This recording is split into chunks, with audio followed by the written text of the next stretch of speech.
We are back. You missed us. We're back, and we're not like Texas. We're back for good. Listen, the Hogcast is here, and we got a whole new sport to talk about. The 14th ranked Arkansas Razorbacks have tipped off their season after a big win last night against Alcorn State. And there was a lot of standout players and a lot of amazing things that we need to talk about, but also some negatives. We're not too biased here. So, basketball season is in full swing. Will Whitson, it's time to talk some Arkansas Razorback basketball. Yeah, I think I've been waiting for this pretty much all year. I think everybody knew the hype was around this team was going to be absolutely incredible, and I think we found out why last night. There's so many dunks and just wild plays. I think Yeah, they lived up to what the fans expected. I know it is Alcorn State, obviously, but that's Michigan State lost to JMU. yeah, So exactly. Michigan Yeah, State was the fourth best team in the country. yeah, And then exactly. James Madison goes in and takes him out. So listen, anyone can win on any given night. Yeah, but I mean, it's always great to see basketball is Yeah. back. It's my personally favorite sport. Yep. Um, Same. so just knowing basketball's back puts a smile on my face, puts a smile on almost everybody's face in Arkansas. And both teams got a big win. But right now, listen, basketball is 100% back. And first of all, I'm just going to go ahead and point this out. Everyone was like wondering through the scrimmages if Trayvon Brazile was going to be healthy. We knew, but within maybe like 6 minutes of the game, actually, we knew within the first play of the game that he was healthy, but then he decided to start making posters left and right. Like, I got the first one on video and I was like, well, he's back. Yeah. The first one wasn't even the best one. The second It one was wasn't. No, absolutely unbelievable. he got a head I top think he earlier. ended up. Yeah, I think that play ended up on SportsCenter. I'm not sure, maybe both of them, but I know the first one was on SportsCenter. Yeah, Um, he's back.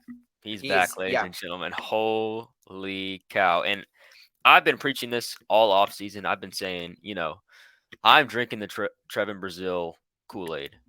I know he's coming off an injury like that. You don't really know what to expect, obviously, just because that's a big injury and it's hard for. We've seen a lot of guys Yeah, never come back and be the same. You think about like absolutely. guys Torn like Derrick ACLs are Rose. terrible. Think about guys like Derrick Rose who were just at the peak of their career and hurt their knee and never really come back. So I am. It's a great sign to see that he's back and healthy. He looks better than he's been. He's been. We saw some crazy flashes in Maui last year, and then this year it seems like he's kind of smoothed out his game even more. He was hitting from all cylinders on the perimeter last night as Yeah, well. Um, I mean, I don't think there's anything else you can ask for when it comes to him. yeah, no, absolutely. And like I said, he obviously he made his impact early with the three big slams. But like you said, he was really able to kind of get it going from around the perimeter, and that was something we didn't really see a lot of in his game before the injury. We really just saw that freakish athleticism, elite two-way rebounder, just causing havoc on both rims. And now during this rehab process, he's gotten the chance to extend his range, and he really displayed that last night. He knocked down a three. He was able. His shot selection was great. I mean, you look at the shots that he took. Obviously, did the damage around the rim, but was able to get it going around the rest of the floor. And on the defensive end too, I mean, he just creates so much havoc around that rim. He and as a rebounder as well, just there's really no standout flaws in Brazil's game. And I said this the other night, with just his freakish athleticism alone and what he did last year, he was probably going to push the verge of a late first round pick. But on only game one, I could see his draft stock going much higher, potentially maybe even a lottery pick if he continues this consistency. Yeah, I mean, yesterday we saw a guy that I really trust when it comes to my draft information, Jonathan Gavoni. He's one of the best in the business. He had him at, I think it was 54, and just after exhibition against Purdue, he jumped almost 20 spots He did. to 25 on his top 100. So that Yeah. is, it's good seeing guys around the nation already realizing, man, this guy's back and better than he's Yeah. been. Um, But like I said, I'm drinking the Kool-Aid. I think he's going to be a first round pick. I think he's going to be potentially a top 20, maybe top 15 pick. The guy is just he's unbelievable. And the There's thing no is, like, flaws. the thing that I saw, especially in these first couple of games, I mean, you can count the game against UT Tyler, but he didn't really play a lot in that game. Um, the thing that I really noticed the most, and it kind of makes sense knowing that he wasn't really able to do a lot during his rehab, he just looks so much stronger. He does. He looks so much stronger. He seems like he's a force down low. He was kind of a more of a finesse guy last year, kind of dodging contact a little bit. But I mean, especially in these last two games, I He's mean, seeking it. yes, He's a force to be reckoned he with. wants contact, and he's uber aggressive on especially the offensive glass. Like, he's going to get it. And we had a little concern about this team and the interior presence. I don't really feel like I have any concern about that No, anymore. He showed last night that he can play the 5 consistently. he did. He can guard the 5. And like I said, he's so much stronger. Looks like he's gained a lot of muscle. And I don't have any worries about I know it's only game 1, but I don't really have any worries about who we're going to put at the 5, because we saw Chandler Lawson and Trevin Brazil really just dominate down low in these And last couple games. I mean, and people want that's to, promising. and like you said, the last couple games, people want to say like, oh, you guys have played Alcorn State, UT Tyler. They played Purdue and Zach Edey, who is a already nominee for the Player of the Year. He's Yeah, 7'4", and he's you watched those guys go toe to toe with him. There is some legit interior presence for. Gosh, it's been a minute since we've had that, and now they have it with two really solid standout guys who can provide their presence when needed. I wouldn't even say two. I saw Jalen Graham in his first Yeah, official game back. he He looks looked great. really good as well, rebounding especially. I think he had 8 rebounds, and that was something that he kind of struggled with last year. So seeing that he's kind of he's seeking out the boards, um, wanting to go get it, like that is going to be crucial for us, especially when we want to go in a deep run and have to face one of these big guys like Zach Edey or Filipowski at Duke or somebody like that. Like, knowing you have a guys who you can stick down there and will work and crash the glass and everything. That's my biggest takeaway, at least from last night. Um, Absolutely. because it's just so. It was a question mark going into the season, and I've already seen enough. I know it is game 1, like I said, but I mean, I've seen enough telling me we've got that solved down there. Yeah, no, absolutely. I mean, we can talk so much about the interior presence, but there are so many talented guys on this roster that need to be talked about. We're going to talk about the guy who could be a starter on pretty much maybe every other team in the nation. Your boy, Caleb Battle. Yeah, Like, this dude, unbelievable, he unbelievable. he knows just he is a basketball player if I've ever seen one. He can play off ball. He can run the offense. He knows how to control the pace. His fluidity. He's so smooth when he plays the game, and he just leaves it all out on the floor. In his debut, 21 points, 5 of 9, 3 of 6. I mean, he was just letting it fly from all around, and really, really crafty finisher around the rim. I mean, he knows how to get out in transition, and like he displayed last night why he wears number 0, because 0 people can guard him. Yeah, I mean, you saw him put it. He can do everything on the floor, especially on Yes. offense. Like, you saw him go up and get a lob and After getting the hammer it steal, down. he ran the whole Yeah, floor. ran the floor off a steal, lob, poster, and then a couple possessions later goes down, hits a 3 in somebody's face. Like, are you serious? And to think that he's not even potentially our best player, like It's wild. it, This team is deep. like I know we've said it in the last couple years, and it was only to an extent. We kind of found out that it wasn't really true. Um, But this year, I mean, this may be the deepest team that I've seen, at least under Eric Musselman, but Yeah, possibly in my entire life. Um, there's you've no got guys, flaws. you've got guys who, like you said, Caleb Battle is probably starting at almost any SEC school, Yeah, and he comes off the bench as a sixth man, as just an absolute microwave, lets it fly, puts up 21 points in how many minutes? I think it Let's was see, 19. Yeah, 19 minutes. 21 19 and minutes. 19. Are you That is serious? wild. Are you serious? I'm serious. So I'm like dead serious. that is crazy, crazy. I know it's Alcorn State. I know. But you see flashes from guys like that, and you think about it like, man, the sky is the absolute limit for this team. Like, Yeah. When you look at not just Caliph, and as you say, how deep this team is, you just have to look at the guard rotation alone. Because last night, four of our guards stood out. Caliph, Devo Davis as always, L. Ellis, and Tremont Mark. Just that four rotation alone. You have two guards who can go out there between L and Devo who are going to go out there and immediately set the tone on both ends of the floor. You know they can get buckets, but you also know the amount of effort that they display on the defensive end, how they cause havoc, how they maintain the perimeter. Those two guys are going to go out there and set the tone early. And then you have Caliph and Tremont Mark. I mean, Tremont Mark started. And he last night, the basket was the ocean for Mark. I mean, anytime he let it fly, it looked like it was going in. I mean, he finished with 16 points, 6 of 8 from the field on 4 of 6 from downtown.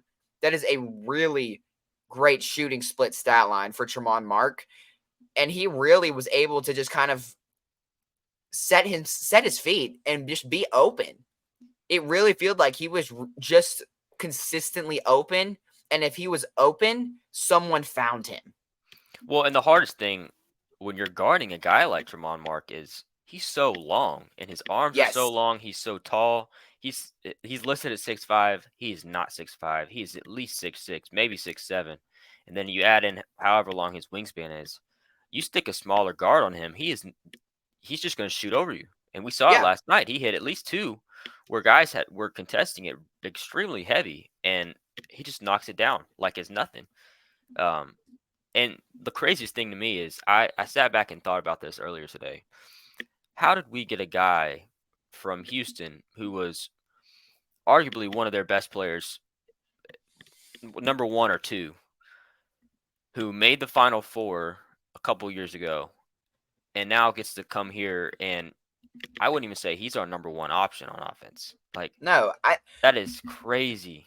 what's so wild about this team, like, is just, I mean, we've said it so many times already, but it's just there's so much depth. Like last night, Caliph went out and led the team in scoring, but we know dang good well that Trayvon Brazil could go and make havoc and lead the team in scoring one night. Or L. Ellis, Devo Davis, Tremont Mark had an impact. I mean, this team is just full of shooters and shot creators, which they haven't had in quite some time. I know Moses Moody was pretty underrated as a shot creator, and Isaiah Joe had some sort of impact before he switched kind of to that spot up shooting guard role that he now plays in Oklahoma City. But there are so many guys on this roster who are able to create their own shot off the dribble, and it is dangerous. We I know haven't had I that in quite some time. I know I was not alive during the 94, 95, 1990s in general with Nolan Richardson. Yeah. But I'm fluent enough in Arkansas basketball history to know how Nolan coached the game. And one thing that at least stood out to me last night, and I'm not sure how this will go when it comes to conference play, but what Eric Musselman did last night is something that I have never seen in my time as an Arkansas basketball Yeah. observer. So we started five, and a couple minutes into the game, everybody got in their groove. Mm-hmm. Shots started falling down. He brought in five more. Like, there's not that many teams, if any, in the nation right now that are doing that, and that's unlike something that Eric Musselman has done. Um, he's obviously played a lot of guys in the beginning of the season to kind of test, see where they're at, see if they're gonna crack the last rotation. But Yeah, ultimately around the end of the year, he'll have 7, 8 guys, probably he's 7, he close to 7, yeah he and said he'll in just the keep them in a press. tight rotation. Yeah, he And said in the press last night it was going to be around 8 or 9, and he doesn't want guys to feel like that they have such a short leash to not be able to make mistakes. yeah, and what I saw last night is, like I said, once again, it is against Alcorn State, so you don't want to overreact to things like that. But I can see him. I can see Arkansas being 10 deep in SEC play.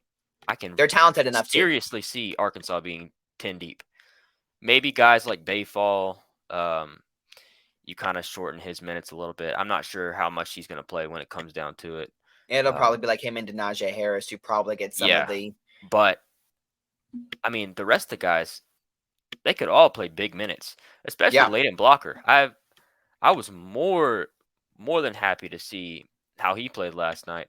yeah, Um, as a freshman, the way that he plays looks like he's a fifth year senior.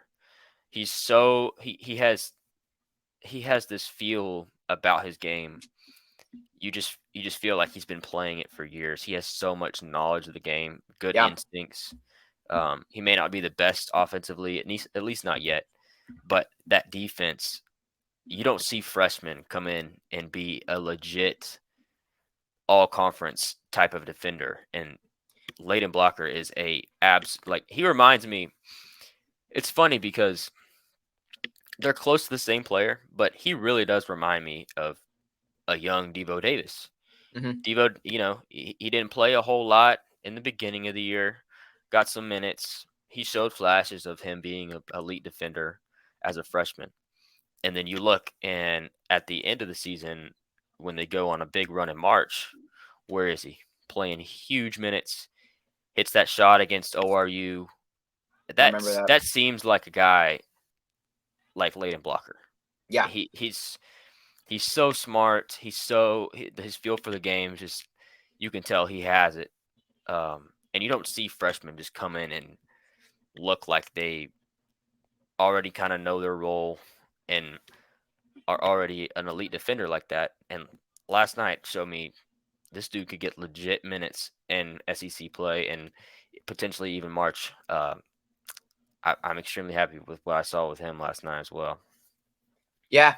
And like you said, Coach Musselman is a very defensive-minded coach. So listen, if you're not putting all the hustle out on the defensive end, you're not going to get minutes. And Leighton Blocker does that. Even though, like you said, his offensive game may not be completely up to par yet, when you see a guy who has so much basketball IQ, that means so much more than what he's doing in the scoring column, because you know how much of an impact he's going to make defensively, playmaking. He's going to be a guy who helps the team legitimately win basketball games. And then it's his first game. Think about it. That's it's probably the worst version of Leighton Blocker that we will see. Something I want to point out is just I noticed it from early on, but rebounding was a really strong point of emphasis from Coach Muss, especially on the offensive glass, with the new interior presence of a healthy Trayvon, Jalen Graham, and Makai Mitchell as well. I mean, there were so many and second effort plays that I saw that led to second chance points, and not even from just the bigs, but Ellis, Devo Davis. I think Caliph got scrappy a few times, but there is a much different rebounding atmosphere when it comes to around the rim, because these guys are always striving to get that second chance opportunity, and they converted on it. I can't remember exactly how much they had last night, but there was a lot of second chance opportunities that the Razorbacks created last night that really, really stuck out to me. Yeah, something that I kind of noticed as well. We didn't really see a lot of Makai Mitchell, and We that's a little didn't. bit No. surprising. I think he only played like 3 minutes 40 seconds. That's a little surprising considering I think he is the tallest guy outside of Bayfall on our team.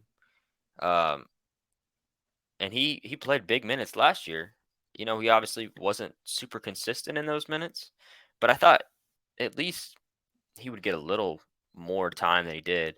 I'm not sure. Maybe he may have hurt something. I'm not sure, but that was a little weird to me. I thought it I was guess we'll interesting as well. I guess we'll find out here in a couple days. But yeah, it was just I didn't really fully understand that, but I know like I said, Muss is a great coach, and he's gonna Yeah.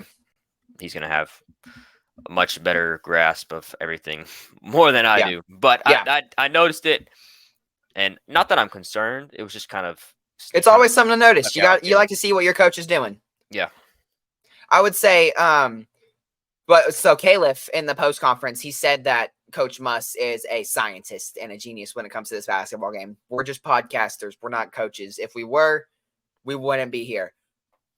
Something that I also noticed is that guys such as JP and Jeremiah, they kind of struggled to get in a rhythm. I think Jeremiah went 1 of 6 from downtown, and then Joseph really just couldn't get anything going. I know he hit a shot down there in the end that he basically shot from Springdale, if we're going to be completely honest.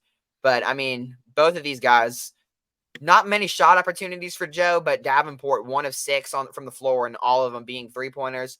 I don't know if that's something I should be concerned about. I think they're all just going to get in their rhythm.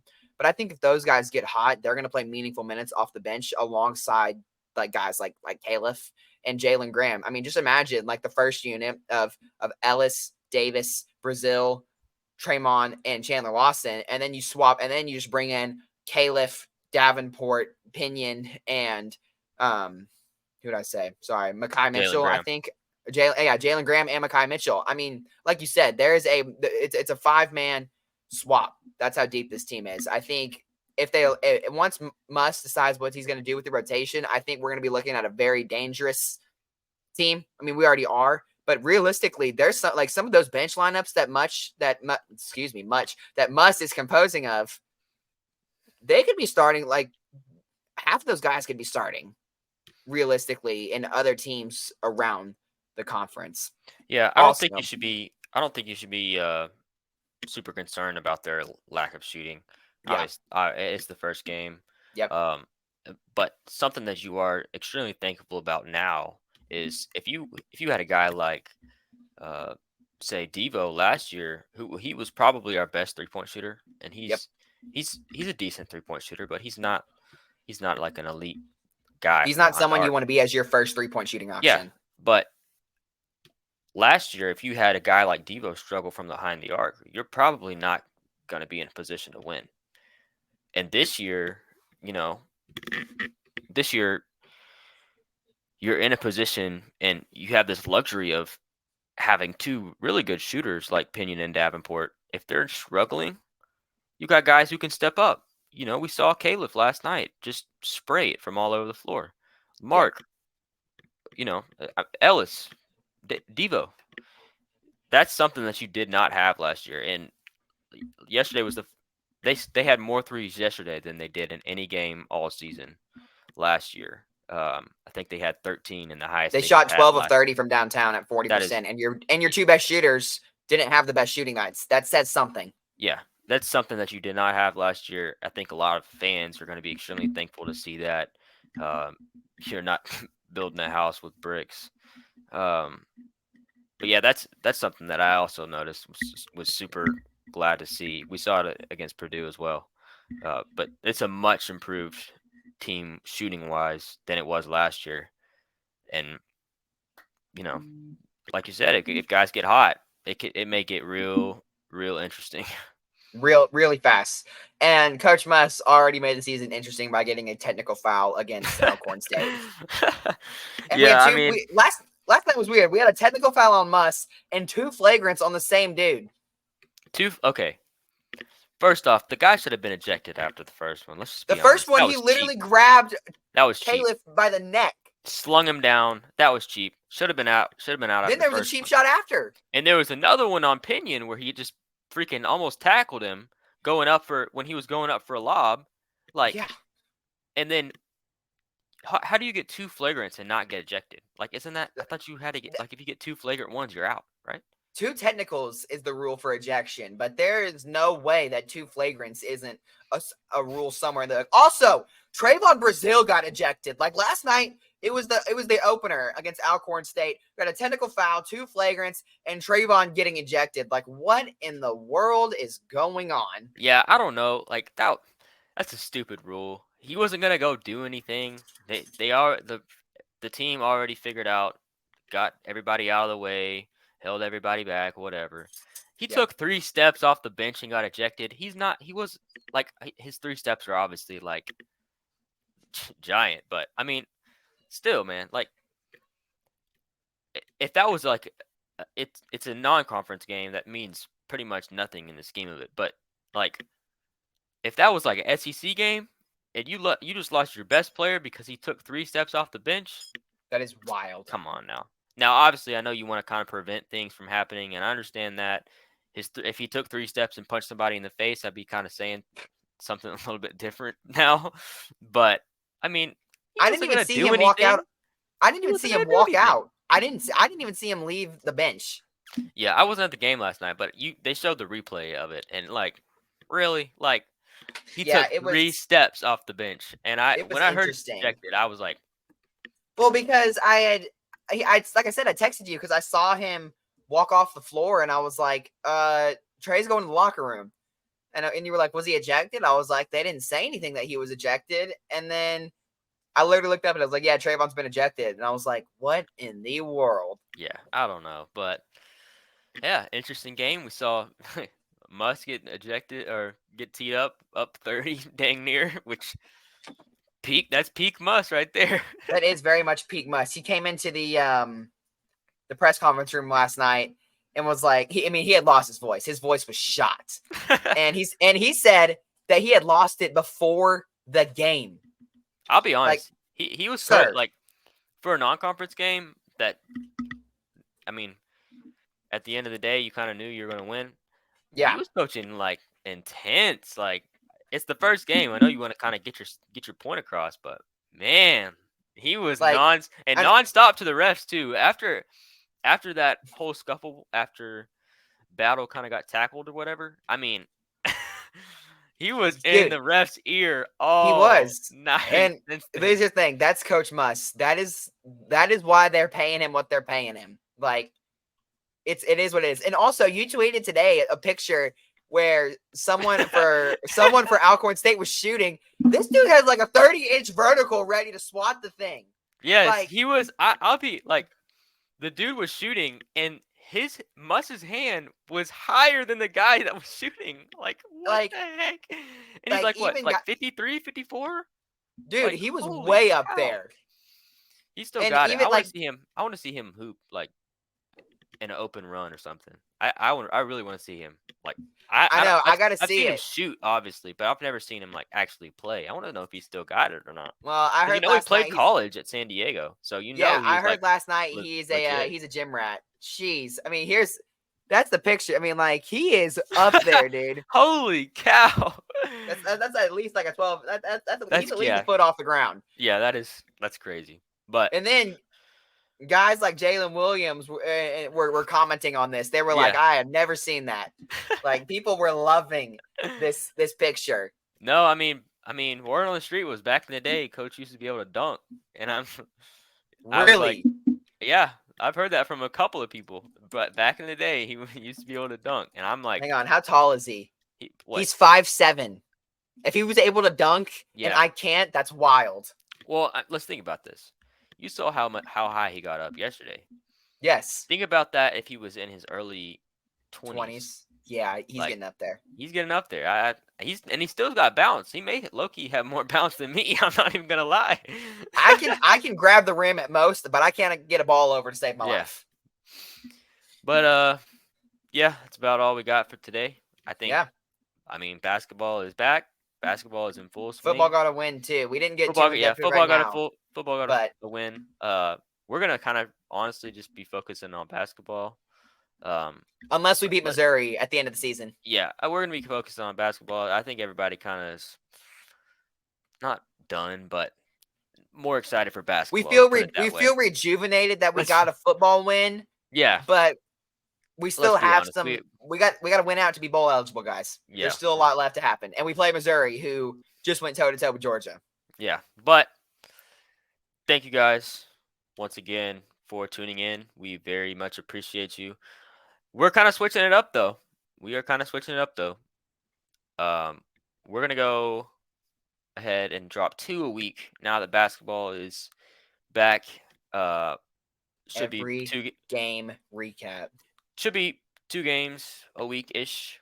If there's tournaments like Maui or Bahamas, um, we'll get 2 out. We're not gonna post a recap after every game, but Yeah, we can 2 get a like week. 2 out for 1 game, or Yeah, one out for 2 games. 2 a week, kind of around the Yep. 30-minute mark. We're at almost 32 right now, but we're gonna keep it around the 30-minute, 25-ish minute mark. Yep. So thank you guys once again. Hope you guys enjoyed. Don't forget to hit that like button, subscribe, all the razzmatazz, Share it with your friends. whatever. Whoever has if anyone has an email account on their phone, share this and let's get the numbers pumped up. Do it, man. Do it. All right, that's it from Is that us. all we got? Yeah, we'll see y'all. Kenny Guyton for president, by the way.